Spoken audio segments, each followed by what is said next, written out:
کبھی ایک ایسی جگہ کا تصور کیا ہے جہاں آگ کبھی نہیں بجھتی، جہاں روح کو ایک لمحے کا بھی سکون نہیں ملتا؟ ہم سب نے جہنم کا لفظ سنا ہے، فلموں میں، کتابوں میں۔ یہ ایک ایسا تصور ہے جو خوف پیدا کرتا ہے، لیکن کیا یہ واقعی کہانی کا اختتام ہے؟ آج ہم جس گہرائی میں اتر رہے ہیں وہ کچھ اور ہی بتاتا ہے۔ ان قدیم صحیفوں کے مطابق جہنم تو صرف ایک ویٹنگ روم ہے، اصل حتمی منزل کچھ اور ہے، کچھ ایسا جسے آگ کی جھیل کہا گیا ہے۔ تو آئیے اس تصور کو کھولتے ہیں اور سمجھتے ہیں کہ ان دونوں میں آخر فرق کیا ہے۔ آپ نے بالکل صحیح نقطہ اٹھایا ہے۔ زیادہ تر لوگ جہنم اور آگ کی جھیل کو ایک ہی چیز سمجھتے ہیں، لیکن ان میں فرق زمین آسمان کا ہے۔ دیکھیں، جہنم کو ایک ریمانڈ سینٹر یا ایک ہولڈنگ سیل سمجھا جا سکتا ہے، جہاں ملزم اپنے آخری فیصلے کا انتظار کر رہے ہیں۔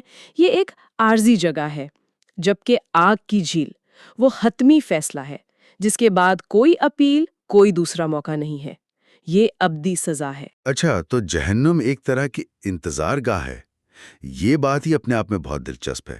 آئیے پہلے اس انتظار گاہ کو ہی تھوڑا سمجھتے ہیں۔ ان تحریروں میں اس کی کیسی تصویر کشی کی گئی ہے؟ کیا یہ بس آگ ہی آگ ہے؟ منظر کشی بہت واضح اور بہت خوفناک ہے۔ ایک ایسی جگہ جہاں آگ کبھی نہیں بجھتی، جہاں تکلیف کی وجہ سے صرف رونا اور دانت پیسنا ہے۔ لیکن اس میں ایک بہت عجیب بات بیان کی گئی ہے: جلتی ہوئی آگ کا گہری گھٹن والی تاریکی کے ساتھ ملنا۔ آگ اور تاریکی ایک ساتھ؟ یہ کیسے ممکن ہے؟ آگ سے تو روشنی ہونی چاہیے۔ جی، یہی تو اس کا عجیب پہلو ہے۔ ایک ایسا ماحول جہاں آگ کی تپش تو ہے لیکن روشنی نہیں۔ ان تحریروں میں اس کے لیے کچھ خاص نام بھی استعمال ہوئے ہیں، جیسے ہیڈیز اور گہیانہ۔ ہاں، ہیڈیز اور گہیانہ، یہ صرف پرانے الفاظ تو نہیں ہوں گے؟ ان کے پیچھے کوئی گہرا مطلب بھی ہے؟ بالکل، یہ صرف نام نہیں، ان کے پیچھے پوری تاریخ ہے۔ ہیڈیز تو ایک یونانی تصور ہے، موت کے بعد کی ایک تاریک دنیا کا، لیکن گہیانہ کا تصور بہت حقیقی اور زمینی ہے۔ حقیقی؟ وہ کیسے؟ گہینہ اصل میں یروشلم کے باہر ایک حقیقی وادی کا نام تھا، وادی ہنوم۔ قدیم زمانے میں وہاں شہر کا سارا کچرا جلایا جاتا تھا، جانوروں کی لاشیں پھینکی جاتی تھی۔ وہ ایک ایسی جگہ تھی جہاں سے ہر وقت دھواں اور بدبو آتی رہتی تھی اور آگ کبھی نہیں بجھتی تھی۔ اوہ، تو جب صحیفوں میں یہ لفظ استعمال ہوا تو سننے والوں کے ذہن میں فوراً ایک حقیقی دیکھی بھالی خوفناک تصویر بنتی ہوگی۔ مطلب یہ کوئی خیالی ڈراؤنی کہانی نہیں تھی، بلکہ ان کے روزمرہ زندگی سے جڑی ایک مثال تھی۔ جی ہاں، اسے بہت ٹھوس بنا دیتا ہے۔ لیکن پھر وہی بنیادی سوال واپس آ جاتا ہے۔ اگر یہ جگہ، یہ گہنا اتنی ناقابل برداشت ہے اور پھر بھی یہ آخری منزل نہیں، تو پھر آخری اور حتمی سزا کیا ہے اور وہ کتنی خوفناک ہوگی؟ آپ کا یہ سوال ہمیں سیدھا بائبل کی سب سے پراسرار کتاب مکاشفہ کی طرف لے جاتا ہے۔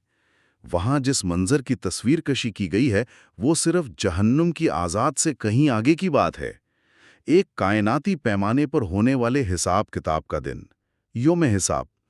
وہاں لکھا ہے کہ ایک دن آئے گا جب آسمان ایک کاغذ کی طرح لپیٹ دیے جائیں گے اور ہر روح کو انصاف کے کٹگرے میں لایا جائے گا۔ اور اسی دن اس عظیم فیصلے کے بعد ایک نئی حقیقت سامنے آتی ہے، وہ ہے آگ اور گندھک کی جھیل۔ اور ان تحریروں میں اسے کسی استعارے کے طور پر نہیں، بلکہ ایک حقیقی مقام کے طور پر پیش کیا گیا ہے۔ ایک جلتا ہوا، ابلتا ہوا سمندر، اور اس کی حتمیت کا سب سے بڑا ثبوت ایک ایسی تفصیل میں چھپا ہے جو واقعی ذہن کو ہلا کر رکھ دیتا ہے۔ وہ کیا ہے؟ مکاشفہ کی کتاب میں لکھا ہے کہ اس عظیم فیصلے کے بعد دو چیزوں کو پکڑ کر آگ کی جھیل میں پھینک دیا جائے گا۔ اور وہ دو چیزیں کیا ہیں؟ موت اور جہنم۔ ایک منٹ، یہ بات سمجھنا تھوڑا مشکل ہے۔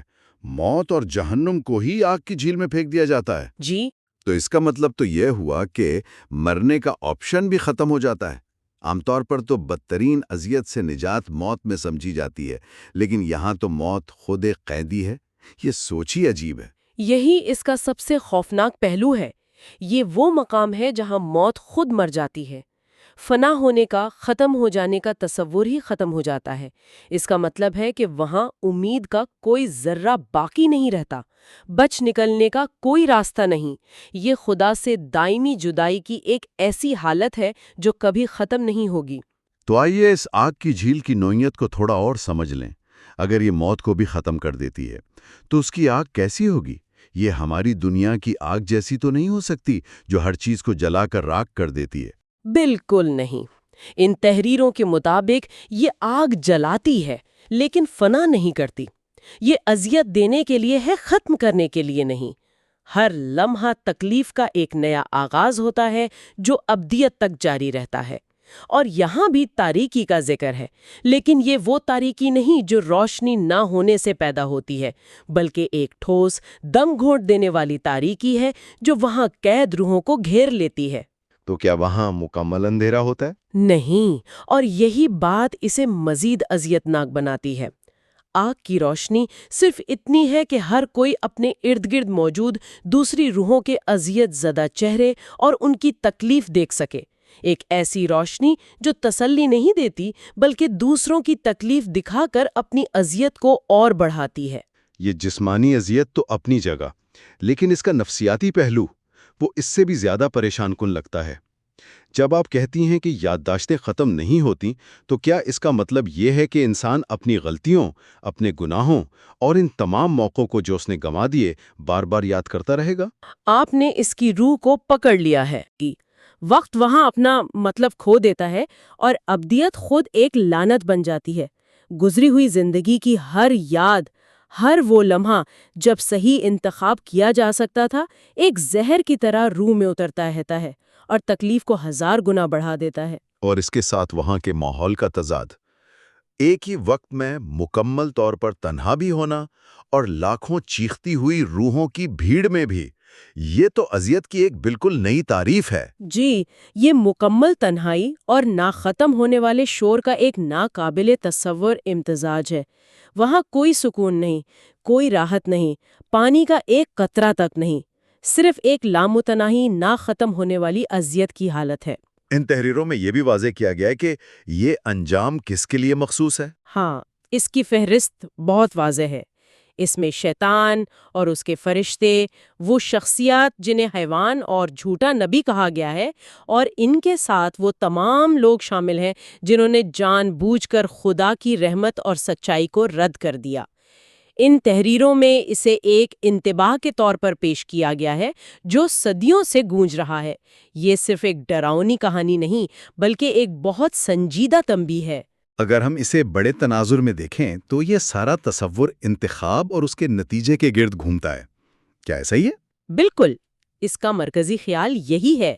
ان تحریروں کے مطابق زندگی میں کیے گئے فیصلے ہی انسان کے ابدی راستے کا تعین کرتے ہیں۔ جب زندگی کا دروازہ بند ہو جاتا ہے تو پھر کوئی دوسرا موقع نہیں ملتا۔ یہاں بنیادی پیغام خوف پھیلانا نہیں ہے بلکہ اس بات پر زور دینا ہے کہ انتخاب کا وقت، صحیح اور غلط میں فرق کرنے کا موقع صرف اسی زندگی میں دستیاب ہے۔ تو آج کی اس گفتگو کا خلاصہ یہ ہے کہ جہنم، جسے ہم اکثر آخری سزا سمجھتے ہیں، دراصل ایک عارضی قید خانہ ہے، ایک انتظار گاہ، جبکہ آگ کی جھیل ایک حتمی، ناقابل واپسی اور ابدی سزا ہے جہاں سے فرار ناممکن ہے۔ یہ وہ مقام ہے جہاں موت خود مر جاتی ہے اور امید ہمیشہ کے لیے ختم ہو جاتی ہے۔ جی ہاں، اور یہ تمام تفصیلات، یہ ساری منظرکشی آخر میں ہمیں ایک گہرے اور بہت ذاتی سوال پر لا کر چھوڑتی ہے۔ یہ صحیفہ انتخاب اور اس کے نتیجے کا ایک واضح راستہ دکھاتے ہیں۔